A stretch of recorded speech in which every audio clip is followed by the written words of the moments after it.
So a few months ago, I was looking for new ways to find new books to read. So I decided to go to Half Price Books and buy books with covers I really liked. Now, this was kind of hard because one, I'm picky, and two, I think the most fun part of reading is the research that goes into looking for a new book to read. So I told myself that I could not research any of the books I was looking at because if I saw a bad review, I would just put the book back and I would have left with zero new books to read. So I had to really vibe with the covers I was looking at, which was also hard because 3, I'm indecisive. However, after browsing the whole store, I realized that none of the covers were speaking to me. So I settled for covers that I thought were really nice. And these were the 3 books that I found. So the first book that I picked out was Time Stops for No Mouse by Michael Hoeye. And what I loved about this cover was first how simple it was. It's really simple yet unique, and I liked how the colors of the title offsets the colors in the background. Also how all the colors complemented each other. I also really appreciated the font. I feel like good font is really undervalued sometimes, and sometimes people don't realize how font can make or break your design. So the book is a children's detective novel about a mouse named Hermux Tantamok, who's a watchmaker. The series actually reminded me of another one that I used to read when I was younger, and it's the Geronimo Stilton series. And it's probably because both books deal with a world of mice, but I'm pretty sure in the Geronimo Stilton series, he also solves mysteries, but I could be wrong because it's been a long time since I've read those books. So this story starts off with an aircraft pilot seeking her mux to fix her watch, and she emphasizes that it's urgent and needs to be done by the next day. However, the next day comes, the watch is fixed, and she never comes to pick it up. Instead, a creepy looking rat comes by asking for it, and Hermux refuses to hand it over. Instead, he decides to do some investigating on where she could have disappeared to because he has really bad feelings on her not coming by to pick up the watch, the rat, and her possible disappearance, and he witnesses her getting captured. To be honest, I didn't think too much about the book, but I understand it's because I'm not the target audience. So with that in mind, I ended up giving it 4 stars because I feel like children and even those who are older could enjoy this book because it was really cute and it had intriguing world building. And actually my favorite part about the book was actually that he had a pet ladybug that he takes care of. I really enjoyed all the scenes between the two. I thought it was really cute. But this isn't a book that I would have picked up outside of the challenge, but I ended up being really glad that I read it, and I'm not mad that I have this book. So yeah, that's Time Stops for No Mouse. So the next book that I picked up was Shanna by Kathleen Woodiwiss. This cover is actually really beautiful. What I really liked about this cover is also how the colors complement each other and how the flowers frame this little picture right here. And I've seen other editions of this cover where this painting is actually the full cover. I think those are nice, but I also really like how the orange borders the painting, and I think the painting is really nice. Like, I don't know if you can see, but yeah, I really enjoy paintings like this. And I know this can be found on a lot of historical romance books, and instead of like the weird shirtless men covers on romance books and even on like historical romance books, I much prefer scenes like this. And yeah, that's why I picked up this book.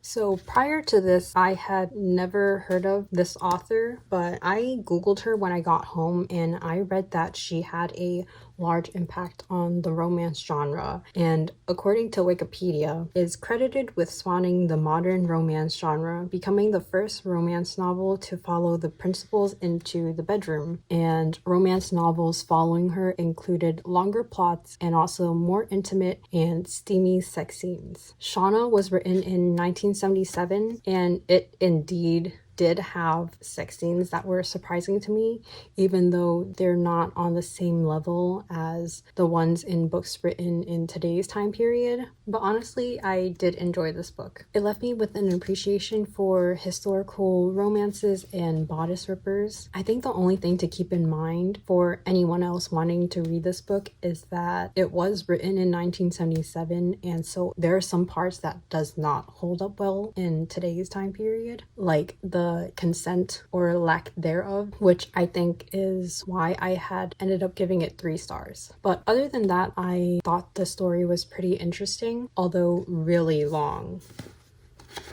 The book kind of gives historical romance X the Count of Monte Cristo because the main male lead is in prison for a crime he did not commit and is waiting to be hanged. Shanna, the main female lead, has been tasked to find a husband by her father, or else he will find one for her. And so she goes to the prison that Ruart, the main male lead, is in search of marrying someone condemned to hang, so that she won't be stuck married to someone and she will just pretend to be a widow. She explains all this to Ruark, and he agrees only if she consummates the marriage with him in return. She says yes. They get married, and then he ends up back in jail, and he realizes that he had been lied to. Shanna goes home to her father and tells him that she had been married but is now a widow. Except a few days later, Ruark shows up under a new name at her family home, liberated, and now working for her father. I'm now realizing that none of that explains how it's similar to the Count of Monte Cristo, except the false imprisonment part, but it's truly a long-ass book,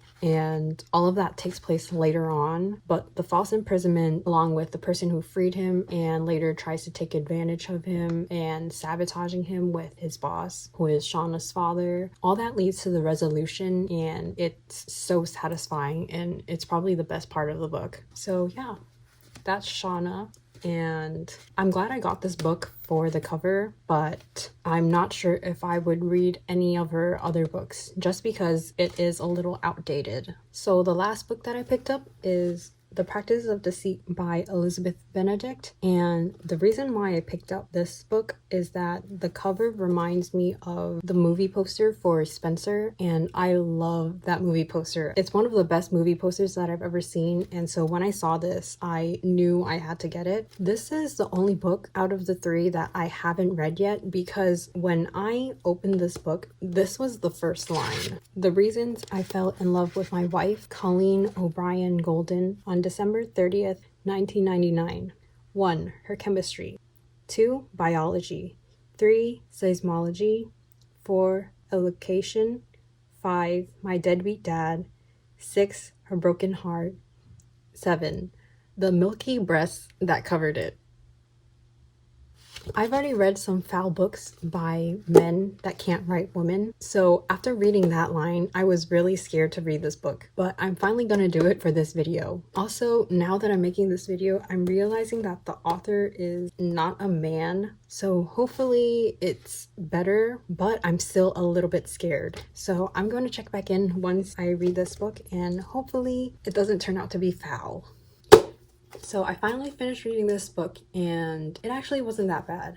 It's one of those typical suspense / mystery stories about secrets, hidden pasts, marriages, and realizing that you might not know your spouse as well as you think you do. The plot was suspenseful and easily keeps you wanting to find out what happens next, which I feel like isn't hard to do with stories of this nature. But besides that, it wasn't anything spectacular, so that's why I ended up rating it 3.5 stars. So the book starts off in present day with the husband getting arrested because his wife accuses him of sexually assaulting his stepdaughter. The husband is a psychotherapist and the wife is a lawyer who mostly deals with divorce cases, and you soon find out that one of their clients end up becoming a conflict of interest for the both of them, and the rest of the novel is you seeing the rest, the secrets, their marriage, how it all ties in and spirals from there, and eventually leading to the present day situation of him getting arrested. One note that I made is that the sentence structure is incredibly long and disorienting, especially in the beginning. And I'm not sure if I just got used to it or if the editor finally stepped up and did their job, but by the time you're done reading the sentence, you forgot what they're even talking about. I flagged one quote that I found especially bad, and I'm gonna read it to you. Not many places like that left, I would say to myself, and gaze at my darling stepdaughter, who has her mother's green eyes and her mother's soft strawberry blonde hair, ditto her charm, and, alas, her temper. Whether we were talking about how to tell if it's today or tomorrow, where goldfish go when you flush them down the toilet, and how it happens that Peter Pan doesn't grow up. She's 4.5 years old. Like, what are you talking about? But besides that, and also touching on why I was scared to read the book in the first place, I want to say that Elizabeth Benedict did a great job writing from the male perspective, because this story is narrated by the main male lead, and he was so unlikable, especially because he's so obsessed with gender roles and how his sister is a lesbian. But I feel like this is accurate to how the average toxic male thinks. So Benedict did an amazing job, because I literally thought that this book was written by a man when I first picked it up. Like, if she stepped it up a notch on the milky breast parts, I could have fully believed that this was written by Haruki Murakami. So yeah, that is The Practice of Deceit. Not an amazing book, but not a terrible book, just perfectly in the middle. So that's my review on the books I picked up just based on judging by their covers. And I guess I have to say that I'm not the worst at judging books by their covers, but I cannot say that I am the best, because I feel like this would all average out to being right in the middle. But I would say that I would do this again, because the most recent time that I went to Half Price Books, it looked like their covers were something that interested me a lot more than when I went this time to get these 3 books. So maybe sometime in the future I will do it again.